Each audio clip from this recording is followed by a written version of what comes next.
जब भी हम भारत के उन बड़े सामाजिक राजनीतिक विचारकों की बात करते हैं जिन्होंने देश को एक नई दिशा दी, तो डॉक्टर राम मनोहर लोहिया का नाम जरूर आता है। पर सवाल ये है कि क्या उनके विचार आज भी उतने ही प्रासंगिक हैं?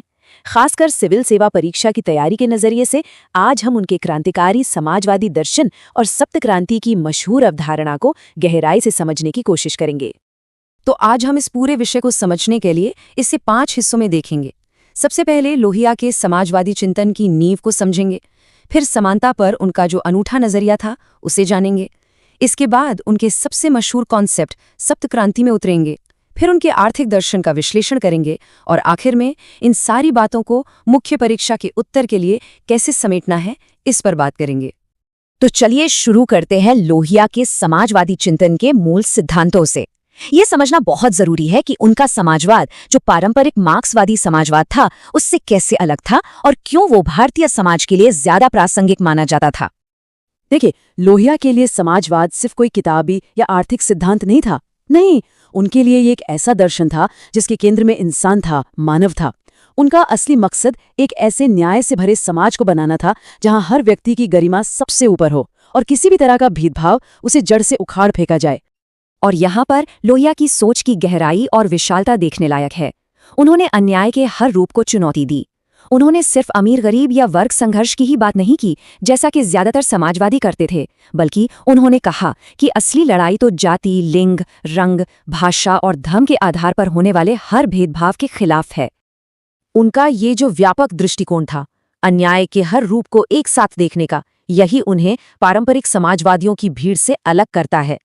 चलिए अब थोड़ा और गहराई से देखते हैं कि समानता को लेकर उनका नजरिया कितना अलग और विस्तृत था। यहाँ एक बहुत बड़ा फर्क समझना जरूरी है। देखिए, जो पारंपरिक समाजवादी विचारधारा थी उसका पूरा फोकस आर्थिक वर्ग संघर्ष पर था, मतलब अमीर और गरीब की लड़ाई।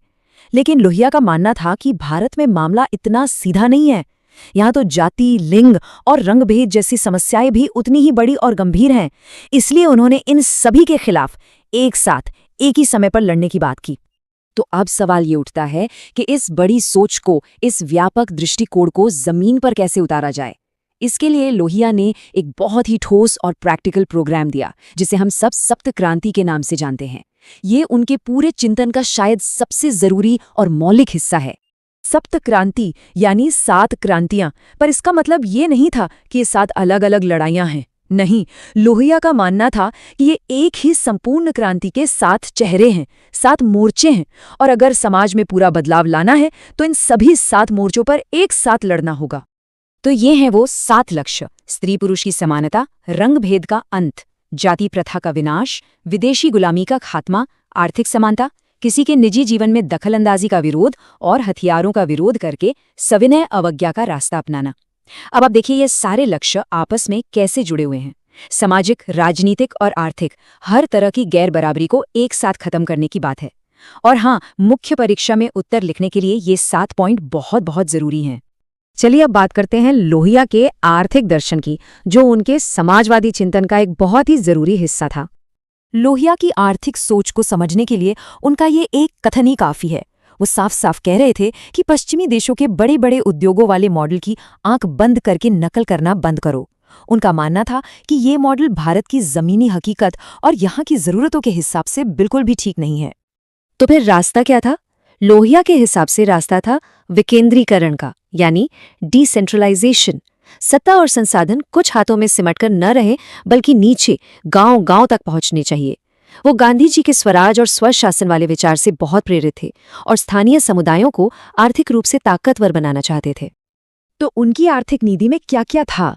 सबसे पहले बड़े बड़े कारखानों की जगह कुटीर और छोटे उद्योगों पर जोर, फिर कृषि का राष्ट्रीयकरण ताकि जमीन पर कुछ लोगों का कब्जा न रहे, सबका अधिकार हो, और सबसे जरूरी ग्राम और मंडल पंचायतों को मजबूत करना ताकि असली शक्ति लोगों के हाथ में आए। तो हमने लोहिया के समाजवाद, समानता और आर्थिक विचारों को देख लिया है। अब आते हैं सबसे जरूरी हिस्से पर कि इन सारी बातों को मिलाकर मुख्य परीक्षा के लिए एक अच्छा, एक दमदार उत्तर कैसे तैयार किया जाए। देखिए, ये टॉपिक कितना जरूरी है इसका अंदाजा इसी बात से लगा सकते हैं कि बीपीएससी मेंस में लोहिया के चिंतन पर सीधा सवाल आ चुका है। तो ये सिर्फ पढ़ने सुनने की बात नहीं है, ये परीक्षा में अच्छे नंबर दिलाने वाला टॉपिक है। तो जब भी लोहिया पर उत्तर लिखें तो ये 4 बातें जरूर होनी चाहिए। पहला, उनका मानव केंद्रित समाजवाद। दूसरा, समानता का उनका व्यापक नजरिया जिसमें जाति, लिंग, रंग सब शामिल हों। तीसरा, सप्त क्रांति के वो 7 लक्ष्य। और चौथा, उनका विकेंद्रीकृत आर्थिक मॉडल। ये 4 पिलर हैं उनके चिंतन के। इन्हें शामिल करने से उत्तर बहुत प्रभावी बनेगा। और जाते जाते एक सवाल के साथ छोड़ जाते हैं। जरा सोचिए, आज के भारत में जहां हम इतनी सामाजिक, राजनीतिक और आर्थिक चुनौतियों से जूझ रहे हैं, क्या लोहिया की सप्त क्रांति के सिद्धांत आज भी उतने ही मायने रखते हैं जितने वो अपने समय में रखते थे? इस पर विचार करना बहुत जरूरी है।